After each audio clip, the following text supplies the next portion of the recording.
Welcome to Lavakumar talks YouTube channel. Daily answer రైటింగ్‌లో భాగంగా నా యూట్యూబ్ ఛానల్‌లో డైలీ ఒక క్వెషన్‌ను పోస్ట్ చేయడం జరుగుతుంది. ఆ క్వెషన్‌కి సంబంధించినటువంటి ఇవాల్యుయేషన్ ఎవరైతే నా టెలిగ్రామ్ ఛానల్‌కు పీడీఎఫ్ రూపంలో పంపిస్తారో వాళ్ళకి ఒక స్టార్టింగ్ పంపించినటువంటి 5 మెంబర్స్‌కి ఎవాల్యుయేషన్ చేసి వాళ్ళకి ఇవ్వడం జరుగుతుంది. దాంట్లో భాగంగా ఈరోజు డే 3లో భాగంగా పబ్లిక్ డిస్ట్రిబ్యూషన్ సిస్టమ్ అనే ఒక కాన్సెప్ట్‌ని తీసుకోవడం జరిగింది. సో, దీనిని తెలుగులో ప్రజా పంపిణీ వ్యవస్థ. సో, నేను మెయిన్‌గా ఈ యూట్యూబ్ ఛానల్‌లో తెలుగు మీడియంలో ఎవరైతే ప్రిపేర్ అయితున్నారో వాళ్ళ కోసము ముఖ్యంగా ఈ ఆన్సర్ రైటింగ్‌కి సంబంధించినటువంటి గైడ్‌లైన్స్ ఇవ్వడానికి నేను ఇనిషియేటివ్ తీసుకోవడం జరిగింది. ఎవరైతే మొదటిసారిగా ఈ ఛానల్‌ను చూస్తున్నారో వాళ్ళు సబ్స్క్రైబ్ చేసుకోండి. ఎవరైతే నన్ను ఫాలో అవుదాం అనుకుంటున్న వాళ్ళు నా టెలిగ్రామ్ ఛానల్‌లో కూడా ఫాలో అవ్వచ్చు. మీరు ఆన్సర్ రాసి టెలిగ్రామ్ ఛానల్‌లో పోస్ట్ చేస్తే దానికి సంబంధించినటువంటి నేను కరెక్షన్ కూడా చేసి మీకు పీడీఎఫ్ సెండ్ చేస్తాను. సో, ఎవరైతే ముందు చూస్తున్నారో వారు సబ్స్క్రైబ్ చేసుకోండి.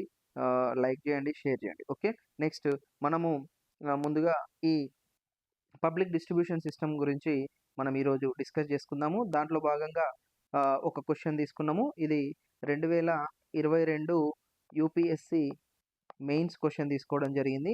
పబ్లిక్ డిస్ట్రిబ్యూషన్ సిస్టమ్స్ గురించి. సో, ఆ క్వెషన్ ఒకసారి నేను క్లియర్‌గా చదువుతా చూడండి. What are the major challenges of public distribution system in India? How can it be made effective and transparent? So, ఇందులో మొత్తము ఇప్పుడు క్వెషన్‌ని మనము 2 పార్ట్స్‌గా ఇక్కడ అడగడం జరిగింది. సో, 2 పార్ట్స్‌గా మనం డివైడ్ చేసుకొని దాన్ని ఆన్సర్ రాయాలి. ఒకే పార్ట్‌ని అడ్రెస్ చేస్తే దాంట్లో మనకి రిజల్ట్ అనేది ఉండదు. సో, అదే తెలుగులో చూసుకున్నట్టయితే భారతదేశంలో ప్రజా పంపిణీ వ్యవస్థ యొక్క ప్రధాన సవాళ్లు ఏమిటి? అదేవిధంగా దీనిని సమర్థవంతంగా మరియు పారదర్శకంగా ఎలా చేయవచ్చు? అనేది ఒక తెలుగులో దీని ట్రాన్స్‌లేషన్. ఓకే. సో, దీనికి సంబంధించినటువంటి నేను ముందు కాన్సెప్ట్ జెప్తాను. ఒక నాకు నా టెలిగ్రామ్‌లో ఆన్సర్ రాసి పంపించిన వాళ్ళ కాపీ ఒకటి నేను మీకు ఎలా రాయాలి, వాళ్ళెలా రాసారనేది మీకు ఎక్స్‌ప్లెయిన్ జేస్తాను. ముందుగా మనము అసలు ప్రజా పంపిణీ వ్యవస్థ గురించి డీటెయిల్‌గా తెలుసుకుందాము. సో, నా ఎవరైతే నన్ను ఫాలో అవుదాం అనుకున్న వాళ్ళు నా టెలిగ్రామ్ లో యాడ్ అయ్యి నేను పెట్టే క్వెషన్‌కి మీరు రిప్లై ఇవ్వచ్చు. ఓకే. సో, ఫస్ట్ డిస్కషన్ చేద్దాం. నెక్స్ట్ ఏంటిదనంటే ఫస్ట్ పబ్లిక్ డిస్ట్రిబ్యూషన్ సిస్టము, ప్రజా పంపిణీ వ్యవస్థ, ప్రజా పంపిణీ వ్యవస్థ. దీన్ని ఇంగ్లీష్‌లో ఏమంటారంటే పబ్లిక్ డిస్ట్రిబ్యూషన్ సిస్టమ్.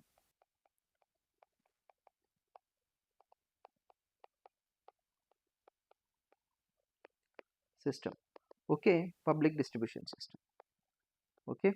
సో, మనకు భారతదేశం అనేది అత్యధిక జనాభా గల దేశం. సో, మన దేశంలోనే దాదాపుగా హెవీగా ప్రజలు పేదరికంలో మగ్గుతున్నారు. సో, దీంట్లో భాగంగా వీరందరికీ ఆహార భద్రత, పోషక భద్రత అందించాల్సిన బాధ్యత ప్రభుత్వాల మీదున్నది. దాంట్లో భాగంగానే ప్రభుత్వం ఈ పబ్లిక్ డిస్ట్రిబ్యూషన్ సిస్టమ్ అనే ఒక కార్యక్రమాన్ని ఇప్పటి నుండి గాదు, మనకు స్వాతంత్రం రాకముందు నుండి గూడా ఇది ఉంది. స్వాతంత్రం వచ్చిన తర్వాత ఆ యొక్క టైమ్‌లైన్ అనేది మీకు నేను ఎక్స్‌ప్లెయిన్ జేస్తాను. సో, ముందుగా మనము ఈ పబ్లిక్ డిస్ట్రిబ్యూషన్ సిస్టమ్ అంటే ఏంటిది అనేది ఒకసారి మనము తెలుసుకుందాం. ఓకే. దీని డెఫినిషన్ ఏంటిదనంటే ఆహార ధాన్యాలను సరసమైన ధరలను పంపిణీ చేసే వ్యవస్థ. ఆహార ధాన్యాలను, ఆహార ధాన్యాలను సరసమైన, సరసమైన అనంటే తక్కువ ధరకు, మార్కెట్‌లో ఉన్న రేట్ కంటే తక్కువ ధరకు పేదలకు పంపిణీ చేయడం. ఇది నార్మల్‌గా అంటే ఏంటిది? ప్రజా పంపిణీ వ్యవస్థ అంటే ఏంటిదనేది. సో, ఎవరికి పంపిణీ చేస్తున్నారిక్కడ? పేదలకు పంపిణీ చేస్తున్నారు. పేదలు ఎవరు? మనకు రూరల్‌లో ఉండేటువంటి గ్రామీణ ప్రాంతాలలో ఉండేటువంటి పేదలకు కూడా పంపిణీ చేస్తారు. అదే విధంగా అర్బన్‌లో అంటే పట్టణ ప్రాంతాల్లో ఉన్నటువంటి పట్టణ పేదలకు గూడా ఈ పంపిణీ వ్యవస్థ అనేది ఉన్నది. అయితే ఈ పబ్లిక్ డిస్ట్రిబ్యూషన్ సిస్టమ్ ఓకే. ఈ పబ్లిక్ డిస్ట్రిబ్యూషన్ సిస్టమ్ ఉన్నది గదా! మరి దీన్ని ఎవరు ఇంప్లిమెంట్ చేస్తారు? ఏ రకంగా అది ఇంప్లిమెంట్ అయితది?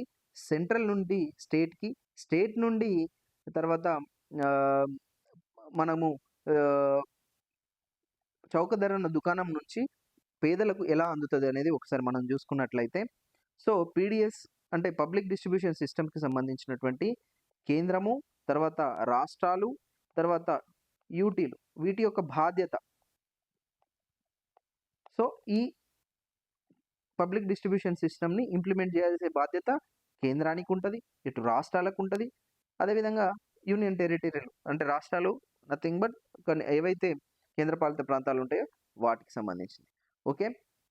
సో, అయితే మనం ముందే చెప్పుకున్నట్టు ఏంటిదంటే ఆహార ధాన్యాలు సరసమైన ధరలకు పంపిణీ చేసే వ్యవస్థ అన్నాం. మరి ఆ ఆహార ధాన్యాలను ఈ పీడీఎస్ సిస్టమ్‌కి ఎవరు అందిస్తారు అనంటే ఎఫ్‌సీఐ ఉంటది గదా! Food corporation of India.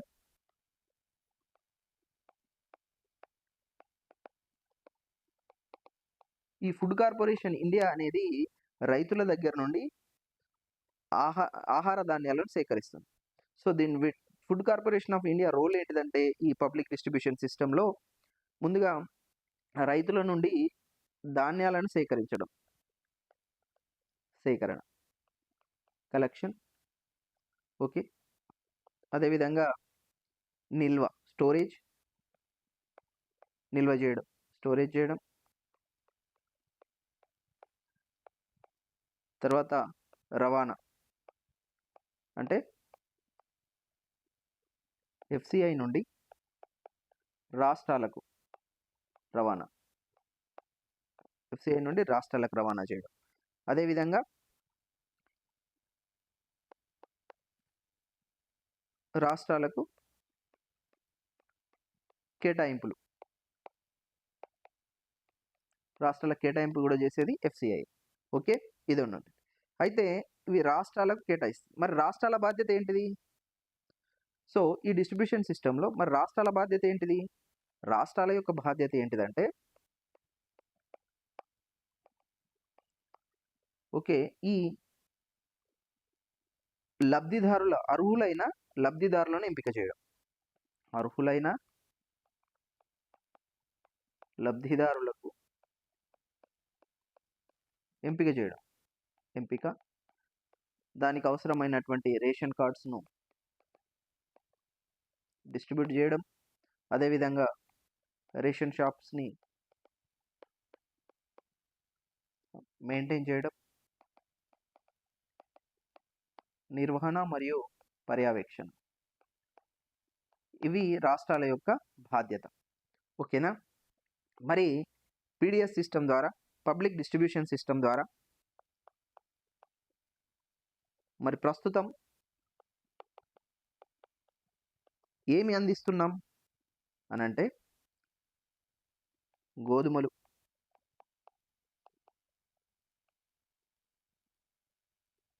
బియ్యం, చక్కెర, అదేవిధంగా కిరోసిన్. మాక్సిమం దేశంలో మాక్సిమం ఇవి అందిస్తున్నాం. ఓకేనా? కొన్ని రాష్ట్రాలు ఇనిషియేటివ్ తీసుకొని ఏం చేస్తున్నాయంటే పప్పు దినుసులు, అదేవిధంగా ఎడిబుల్ ఆయిల్స్, నూనెలు, ఉప్పు అంటే అయోడైజ్డ్ సాల్ట్, తర్వాత కొన్ని మసాలా దినుసులు. ఇవి పంపిణీ చేస్తున్నాయి. ఓకే. నెక్స్ట్ మనము సో, ప్రజా పంపిణీ వ్యవస్థ యొక్క చరిత్ర ఒకసారి మనము చూద్దాం. ప్రజా పంపిణీ వ్యవస్థ యొక్క చరిత్ర ఎట్లా ఎవాల్యుయేట్ అయిందని, ఈ ప్రజా పంపిణీ వ్యవస్థ తీసుకురావడానికి అసలు మెయిన్ ఉద్దేశ్యం ఏంటిది అనేది ఒకసారి మన భారతదేశంలో తెలుసుకున్నట్టయితే, మొదటిది ఏంటిదనంటే బ్రిటిష్ వాళ్ళ కంటే ముందే అంటే రెండవ వరల్డ్ వార్ సమయంలోనే దీన్ని స్టార్ట్ చేయడం జరిగింది. తర్వాత 1960లో ఆహార ధాన్యాల కొరత. సో, ఈ టైంలో అంతర్యుద్ధం. ఇలాంటి పరిస్థితులలో ప్రజలకి ఈ పీడీఎస్ పథకం ద్వారా ఆహార ధాన్యాలను సరఫరా చేయడం జరిగింది. ఓకే. నెక్స్ట్ మూడవది 1970-80 మధ్యలో 1970-80 మధ్యలో ఓకే. 1970-80 మధ్యలో గిరిజన ప్రాంతాలకు, అదేవిధంగా పేదరికం ఎక్కువగా ఉన్న ప్రాంతాలకు విస్తరించడం జరిగింది. తర్వాత 1997లో దీనిని మోడిఫై చేస్తూ ఆర్‌పీడీఎస్ అనంటే revamped PDS. Revamped public distribution system అంటే పునరుద్ధరించబడిన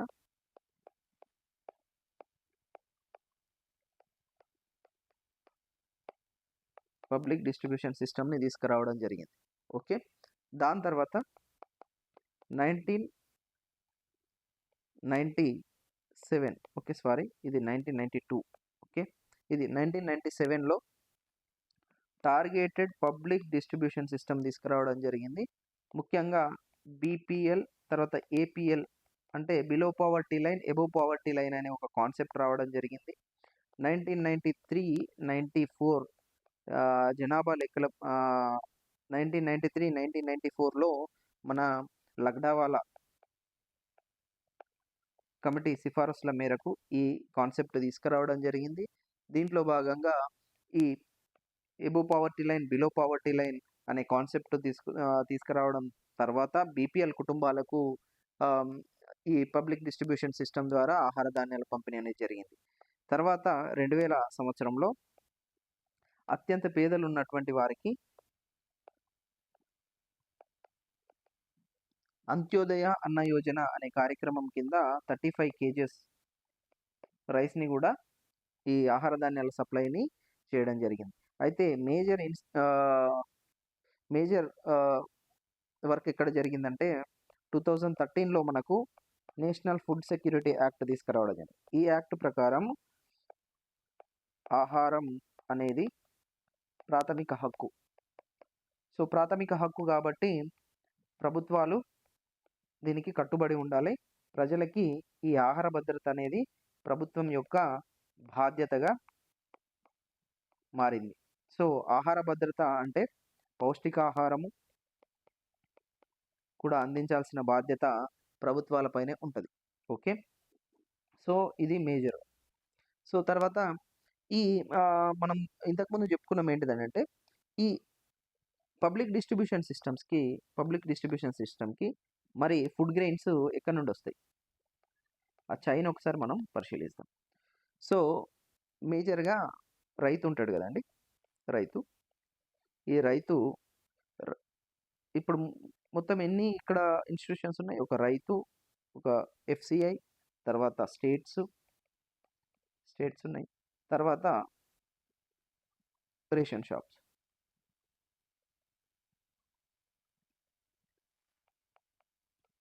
ఓకే. రేషన్ షాప్స్ ఉన్నాయి గదా! సరే, ఇది మనం ఒకటి చూసుకుంటే అర్థమైతది మీకు క్లియర్‌గా. ఇప్పుడు రైతు నుండి ఎఫ్‌సిఐ ధాన్యం సేకరిస్తది. సో, ధాన్యం సేకరించినందుకు ఎఫ్‌సిఐ రైతుకి మినిమమ్ సపోర్ట్ ప్రైస్ ఇస్తది. అంటే ఈ ధరకి రైతు నుంచి కొనుక్కుంటది. సో, ఎఫ్‌సిఐ ఈ స్టోర్ చేసుకున్నటువంటి ధాన్యాన్ని రాష్ట్రాలకిస్తది. ఓకే. రాష్ట్రాలకిస్తే రాష్ట్రాలు ఎంతో కొంత ధరకు అమ్మితే ఆ రాష్ట్రాలు ఎంతో మనీ ఇక్కడ మనకు ఇవ్వడం జరుగుతుంది. ఓకే. కొంత ధర నిర్ణయించి చెల్లించడం జరుగుతుంది. స్టేట్స్‌కి వచ్చినటువంటి ఈ రేషన్ అనేది ఓకే. మళ్ళీ రేషన్ షాప్స్‌కెళ్తుంది.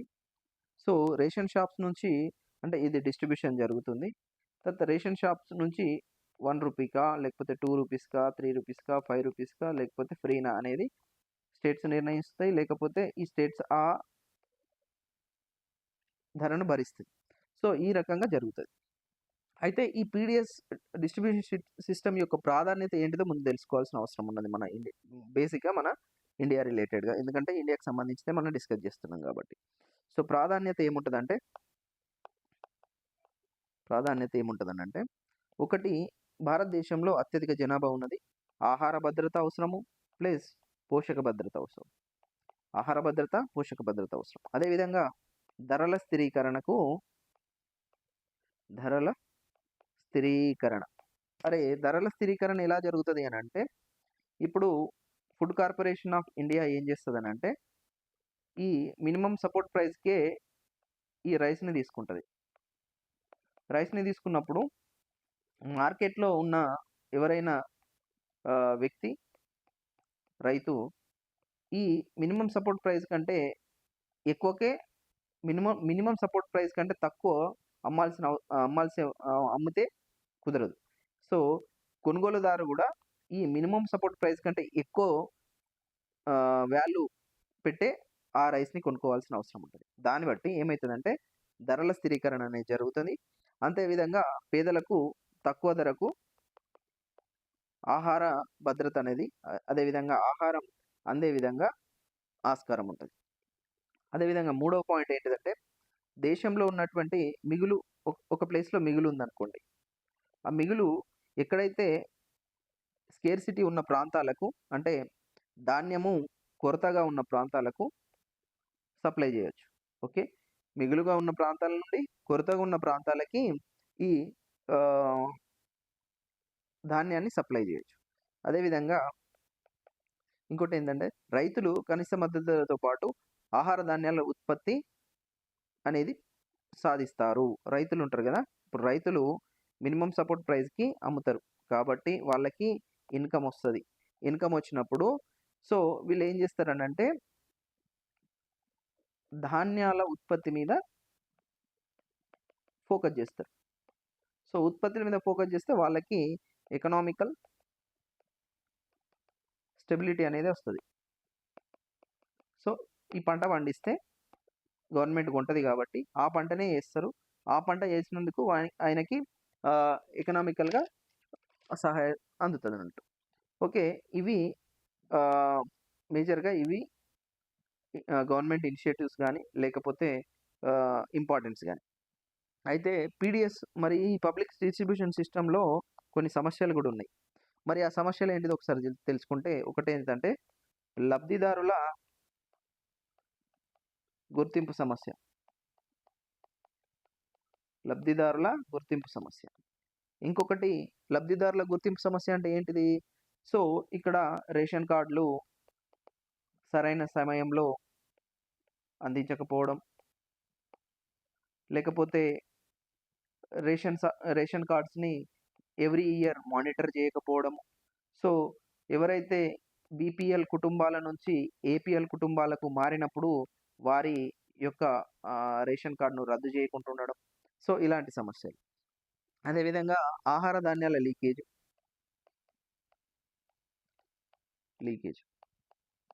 సో, ఆహార ధాన్యాల లీకేజ్. ఓకే. ఇది రవాణా సమయంలో గాని, లేకపోతే పంపిణీ సమయంలో గాని లబ్ధిదారుడి గాకుండా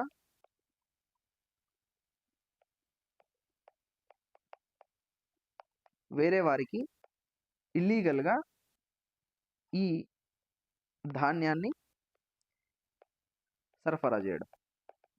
ఫర్ ఎగ్జాంపుల్ ఇప్పుడు ఒక పర్సన్ ఉన్నాడు. ఓకే. ఇతనికి 35 కేజీస్ రైస్ ఒస్తుంది.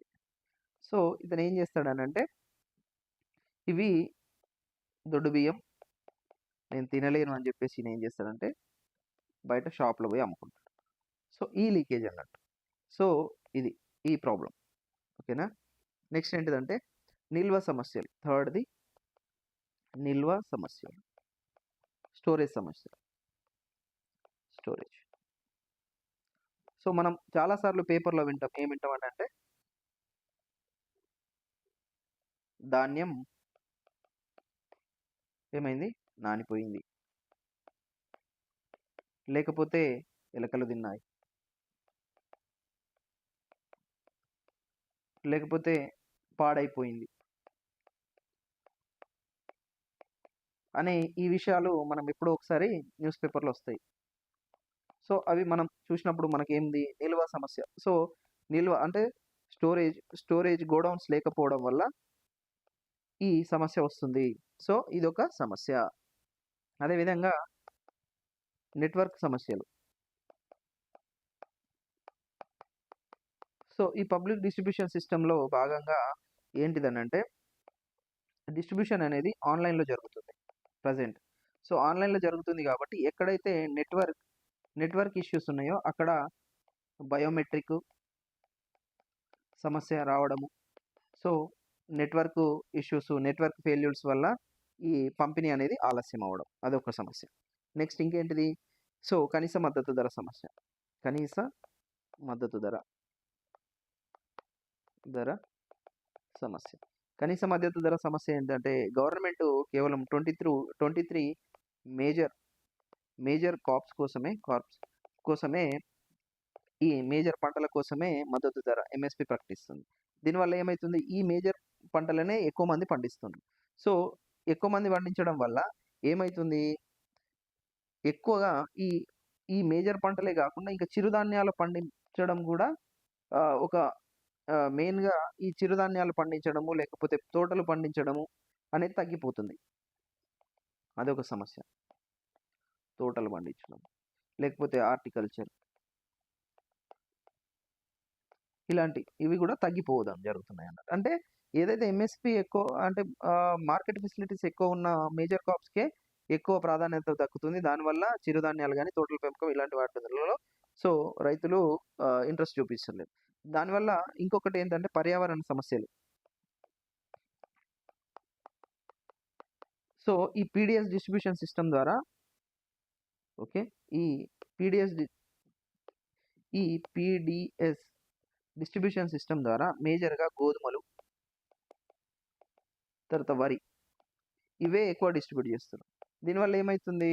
వరి పండే ప్రాంతాలు, గోధుమ పండే ప్రాంతాలలో ఎక్కువగా గ్రౌండ్ వాటర్ అనేది ఎక్స్‌ట్రాక్షన్ జరుగుతుంది. దానివల్ల భూగర్భ జలాలు తగ్గిపోతున్నాయి. ఎగ్జాంపుల్ మనం చూసుకున్నట్టయితే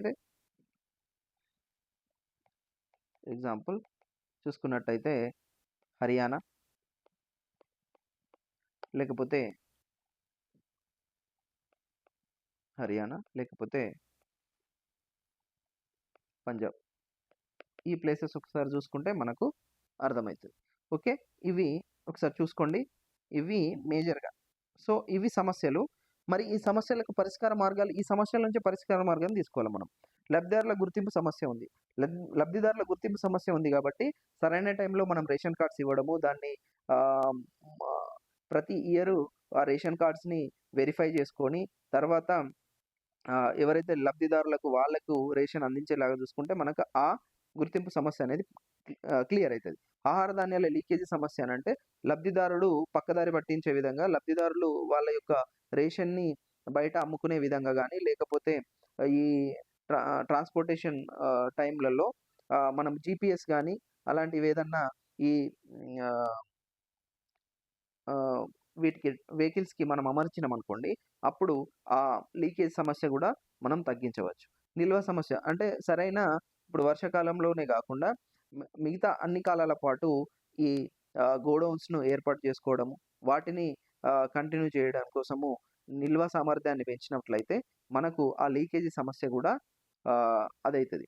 తర్వాత నెట్‌వర్క్ సమస్యలుంటాయి గదా! ఈ నెట్‌వర్క్ సమస్య ఉన్నప్పుడు ఈ బయోమెట్రిక్ ఏవైతే ఈ సమస్యలుంటాయో, అలాంటి ప్రాంతాల వారికి ఏవైతే గిరిజన ప్రాంతాలు గాని, లేకపోతే కొండ ప్రాంతాల్లో నివసిస్తున్నటువంటి ప్రజలకు ఈ ఆన్‌లైన్ అండ్ నెట్వర్కింగ్ సమస్య, బయోమెట్రిక్ సమస్యలు ఏర్పడుతున్నాయి గాబట్టి, వాళ్ళకి ఈ మాన్యువల్‌గా ఇచ్చే ఒక ఇనిషియేటివ్ తీసుకోవాలి. అదేవిధంగా కనీస మద్దతు ధర సమస్యలనంటే, ఓన్లీ ఈ పబ్లిక్ డిస్ట్రిబ్యూషన్ సిస్టమ్ ద్వారా మనకు కేవలం మేజర్‌గా గోధుమ, వరి వీటినే డిస్ట్రిబ్యూట్ చేసి హెవీగా పండిస్తున్నారు కాబట్టి, వాటినే ఎక్కువ మంది రైతులు పండిస్తున్నారు. సో, దానివల్ల ఏమైతుంది? చిరుధాన్యాలు లేకపోతే వేరే పంటల మీద రైతుల యొక్క ఇంట్రెస్ట్ తగ్గుతుంది. అదేవిధంగా ఈ కనీస మద్దతు ధర సమస్యను నివారించడానికి ఈ ఓన్లీ గోధుమలు, వరే కాకుండా మిగతా ఆహ్, ఆహ్, జొన్నలు గానీ, లేకపోతే సజ్జలు, ఉలువలు ఇలాంటివి ఏవైనా ఇనిషియేటివ్ తీసుకొని అవి గూడా ఈ స్కీమ్‌లో భాగంగా తక్కువ ధరకే మనకు వాళ్ళకి డిస్ట్రిబ్యూట్ చేస్తే వాళ్ళకి గూడా హెల్ప్‌ఫుల్‌గా ఉంటది. అదేవిధంగా పర్యావరణ సమస్యల విషయానికొస్తే సో, ఇదే మేజర్ క్రాప్స్ గాకుండా ఇది ఆహ్, ఇలాంటివి అడ్రెస్ జేసినప్పుడు ఏవైతే ఈ రైతులకి ప్రత్యామ్నాయ పంటల మీద వాటికి గూడా కనీస మద్దతు ధరలు కల్పించినప్పుడు రైతు ఈ ఆహ్, ఈ ఈ మన ఓన్లీ గోధుమ, వరి పండించడానికి బదులు వేరే పంటల ద్వారా పండించి పర్యావరణానికి హాని కలిగించకుండా ఉండే ఆస్కారం ఉంటది. సో, తర్వాత ఇంకొకటి నెక్స్ట్ సో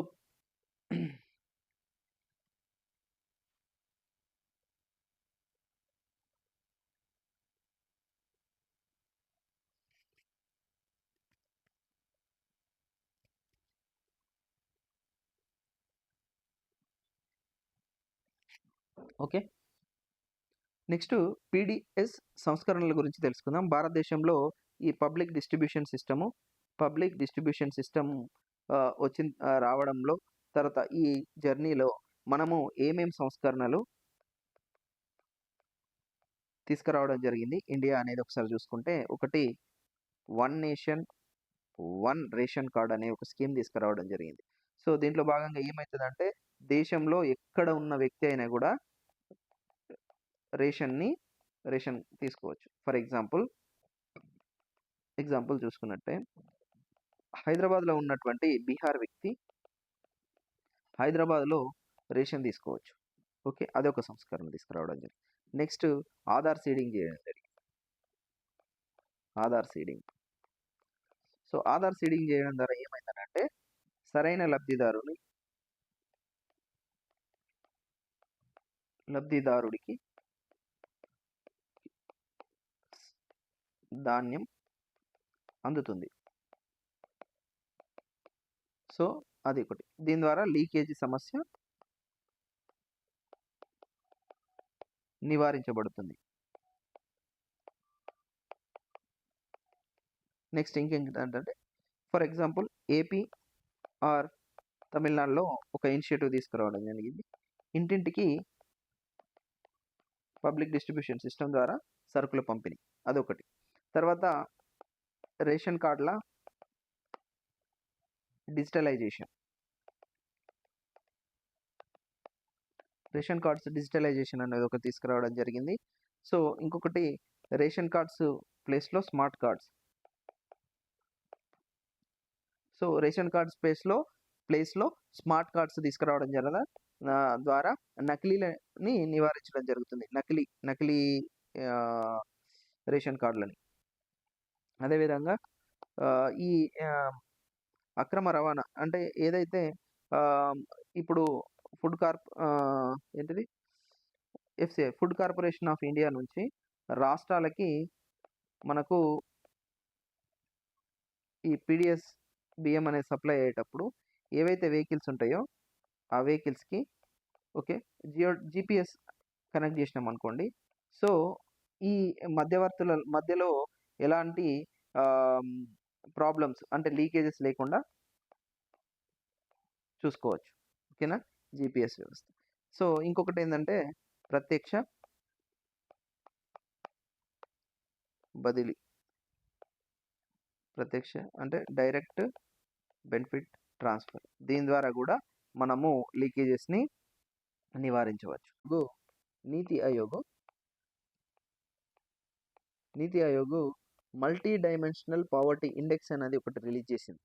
సో, ఇందులో భాగంగా 2013, 14 అదేవిధంగా 2022, 23కు సంబంధించిన ఒక డేటాను రిలీజ్ చేసింది 9 ఇయర్స్‌కి సంబంధించి.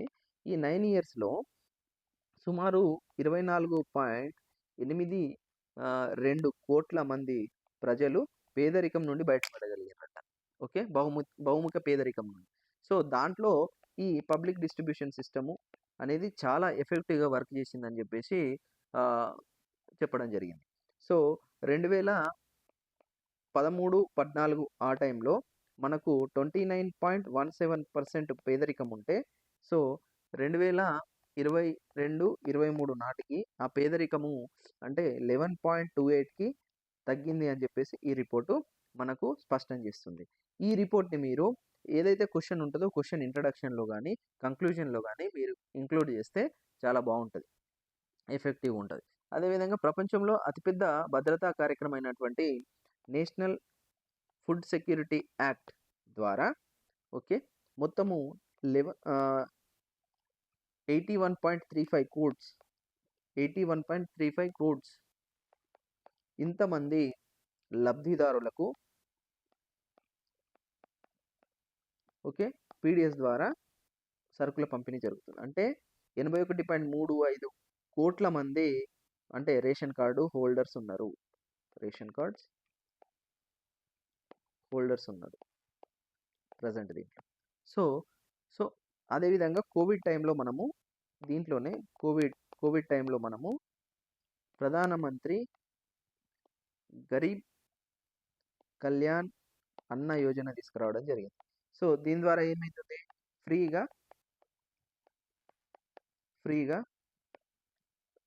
ఈ ఆహార ధాన్యాలను డిస్ట్రిబ్యూట్ చేయడం జరిగింది. సో ఈ విధంగా మనకు ఈ పబ్లిక్ డిస్ట్రిబ్యూషన్ సిస్టమ్ అనేది చాలా యూజ్ అవుతుంది. సో దీనికి మళ్ళీ మీరేం చేయండి అంటే వికసిత్ భారత్‌ని కూడా లింక్ చేసి మీరు కంక్లూజన్‌లో ఇవ్వగలిగితే మీ ఆన్సర్ ఎఫెక్టివ్‌గా ఉంటది. అయితే మనకు నా టెలిగ్రామ్ ఛానల్‌లో పోస్ట్ చేసినటువంటి ఒక వ్యక్తి యొక్క మనము ఆన్సర్ షీట్‌ని ఒకసారి చూద్దాం. నాకు ఆన్సర్ రాసి పంపించింది పి. అరుణ గారు.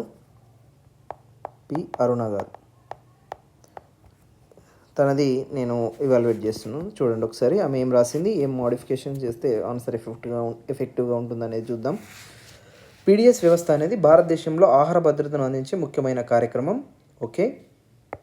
వరల్డ్ బ్యాంక్ ప్రకారం 800 మిలియన్ల జనాభాకి ఆహార సబ్సిడీని అందిస్తుంది. ఇక్కడ భారతదేశం యొక్క రిపోర్ట్ అని మీరు సబ్స్టాంటియేట్ చేయండి. అదేవిధంగా దీన్ని ఇంకా ఎఫెక్టివ్గా ఎట్లా రాయాలని అంటే ఆహార ధాన్యాలను సరసమైన ధరలకు పంపిణీ చేసే వ్యవస్థనే ఈ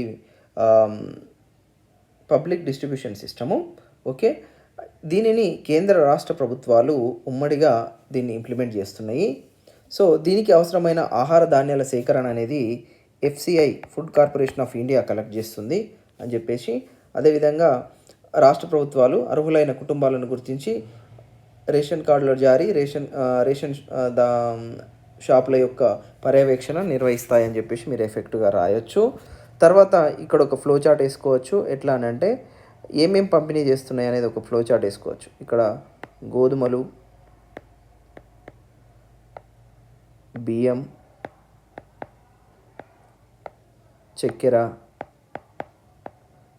కిరోసిన్, ఇది కూడా మీరు వేసుకోవచ్చు. అది ఎఫెక్టివ్గా ఉంటుంది. ఓకే. తర్వాత పీడిఎస్ వ్యవస్థలోని సవాళ్ళు. ఓకే. ఇక్కడ పీడిఎస్ వ్యవస్థలోని సవాళ్ళు అన్నప్పుడు ఇక్కడ మన క్వశ్చన్లో ఏమని ఇచ్చిండు, భారతదేశంలో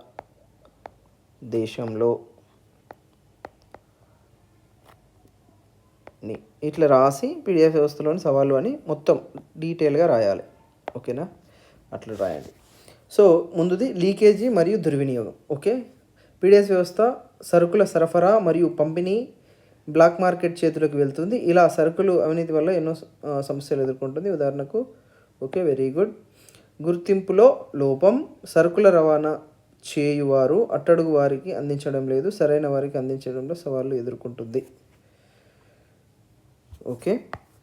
సరఫరా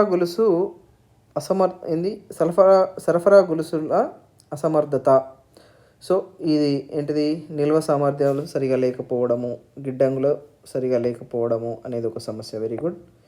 అదేవిధంగా అసమాన ప్రాతినిధ్యం, పట్టణాలు మరియు గ్రామీణ ప్రాంతాల్లో వారికి సరుకుల పంపిణీ అసమానంగా పంపించడంలో సవాళ్ళు ఎదుర్కొంటుంది. సో ఇది ఎట్లనో ఒక ఎగ్జాంపుల్ ఇచ్చి మీరు దాన్ని మీకు ఇచ్చిన స్టేట్మెంట్ని సాటిస్ఫై చేయండి. సాంకేతిక లోపాలు. సరుకుల పంపిణీలో డిజిటలైజేషన్ మరియు బయోమెట్రిక్ వ్యవస్థ వంటి వాడడం వల్ల సమస్యలు. ఓకే. ఆర్థిక భారం. పీడిఎస్ వంటి వ్యవస్థను ప్రజలందరికీ అందుబాటులో అందించడంలో ప్రభుత్వం ఆర్థిక భారంతో సవాళ్ళను ఎదుర్కొంటుంది. ఓకే, ఇది కూడా okay. Very good. Next, PDS వ్యవస్థను పారదర్శకంగా ఉంచడానికి కొన్ని సూచనలు. డిజిటలైజేషన్ మరియు ఆధారీకరణ. ఓకే, ఇది కూడా వెరీ గుడ్. ఎగ్జాంపుల్స్తో మీరు సబ్స్టాంటియేట్ చేసినారు. Very good. మొబైల్ అనుసంధానం ఓకే చేయవచ్చు. డైరెక్ట్ బెనిఫిట్ ట్రాన్స్ఫర్ అనేది సమర్థవంతంగా యూజ్ చేసుకునే ఇది అవినీతిని తగ్గించవచ్చు. చండీగఢ్ ఓకే ఎగ్జాంపుల్ ఇచ్చారు. Very good. సామాజిక డిట్ ఓకే టోల్ ఫ్రీ నెంబర్, సామాజిక డిట్ మరి టోల్ ఫ్రీ నెంబర్ జబర్దస్త్ పొందవచ్చు. Very good. తర్వాత ఇంకా ఇంట్లో అయింది ప్రజల్లో అవగాహన కల్పించాలి. సో విలేజ్ లెవెల్లో ఒక మానిటరింగ్ కమిటీ ఏర్పాటు చేసుకోవాలి. సో మానిటరింగ్ కమిటీ ఏర్పాటు చేసుకుంటే ఆ పబ్లిక్ డిస్ట్రిబ్యూషన్ సిస్టమ్ ద్వారా సరైన వ్యక్తికి ఆ ఊర్లో సప్లై చేస్తున్నారా లేదా, లేకపోతే బ్లాక్ మార్కెట్లో ఏమన్నా అమ్ముకుంటుర్రా అని పర్యవేక్షించడానికి, సో నాణ్యమైన సరుకులు వస్తున్నాయా లేదా అని తెలుసుకోవడానికి ఒక విలేజ్ మానిటరింగ్ కమిటీ అలాంటిది ఒకటి ఏర్పాటు చేసుకుంటే విలేజ్ వాళ్ళు, రేషన్ షాపు పరిధి వాళ్ళు, అది కూడా ఎఫెక్టివ్గా ఉండొచ్చు. అది ఒక ఇనిషియేటివ్. తర్వాత మీరు ఇక్కడ ఆన్సర్ బాగానే రాసిరు కానీ కంక్లూజన్ అనేది ఇవ్వలేదు. సో ఈ కంక్లూజన్ ఇవ్వలేదు. మీకు ఆత్మ కమిటీ రిపోర్టు ఇవన్నీ మీరు ఇంట్రడక్షన్లో అన్న రాసుకోవచ్చు. ఓకే, ఇవి ఇంట్రడక్షన్లో రాయండి. రిపోర్టులు అని సపరేట్గా అవసరం లేదు. వాటిని ఎక్కడో ఒక దగ్గర మీరు లింక్ చేసుకోండి. సో కేంద్ర ప్రభుత్వ పథకాలు ఓకే మీరు ఎక్స్ప్లెయిన్ చేయాలనుకుంటే మీకు సమయం ఉంటే సో ఒకటి ఫ్లో చార్ట్ వేసుకోండి ఇట్లా. కేంద్ర ప్రభుత్వ పథకాలు, సో కేంద్ర ప్రభుత్వ పథకాలు అని చెప్పేసి ఇక్కడ నేషనల్ ఫుడ్ సెక్యూరిటీ యాక్ట్ 2013 అంటే టోటల్గా రాయాలి. తర్వాత ఇట్లా మీరు ఫ్లో చార్ట్ వేసుకోండి. దానికి మీకు ప్లేస్ మిగులుతుంది. కింద ఏం చేయండి అంటే కంక్లూజన్ రాయాలి. మీరు కంక్లూజన్ రాయలేదు. సో కంక్లూజన్ ఏ విధంగా ఉండాలని అంటే ఈ పైన ఉన్న లోపాలను సర్దుబాటు చేసుకుంటూ ఓకే డిజిటల్ అంతరాలను, అదేవిధంగా నకిలీ మన లీకేజీ నివారణతో పాటు ప్రజల్లో అవగాహన కల్పించినప్పుడు ఓకే మనము వికసిత్ భారత్ లక్ష్యమైనటువంటి 2047 వరకు లక్ష్యంగా పెట్టుకున్నాం కాబట్టి పేదరికం నిర్మూలన కూడా అందులో ఒక అంశం కాబట్టి ఈ పథకాన్ని సమర్థవంతంగా నిర్వహించినప్పుడు సస్టైనబుల్ డెవలప్మెంట్ గోల్లో ఉన్నటువంటి మొదటి అంశము పేదరిక నిర్మూలన సాధ్యమవుతుంది. సో అభివృద్ధి చెందిన భారత్ నిర్మాణంలో ఈ పథకం యొక్క పాత్ర కూడా కీలకంగా ఉందని చెప్పేసి మీరు సబ్స్టాంటియేట్ చేయొచ్చు. అది కొంచెం ఎఫెక్టివ్గా ఉంటుందని నా ఆలోచన. Okay thank you. మీకు అర్థమైంది అనుకుంటున్నాను ఈ రకంగా. సో నేను కూడా ఇది ఇవాల్యుయేట్ చేయడం కొత్తగానే. సో మీకు అంత సాటిస్ఫాక్షన్ అవుతుందా లేదా అనేది ఒకసారి నాకు మీరు నా వే ఆఫ్ టీచింగ్ని కానీ ఈ కన్వర్జేషన్ కానీ మీకు సాటిస్ఫాక్టరీగా ఉందా లేదా అనేది ఒక కామెంట్ చేయండి. మీకు కనుక నచ్చితే లైక్ చేయండి. సో మిగతా ఎవరైనా మీ ఫ్రెండ్స్ కూడా ప్రిపేర్ అవుదాం అనుకుంటున్న వాళ్ళకి నా వీడియోని షేర్ చేయండి. సో మీకు దాదాపుగా అందరికీ టచ్లో ఉండే విధంగా నేను వీడియోస్ని పెడతాను. డైలీ ఒక ఆన్సర్ క్వశ్చన్ ఎక్స్ప్లెనేషన్ అనేది ఉంటుంది. So thank you very much.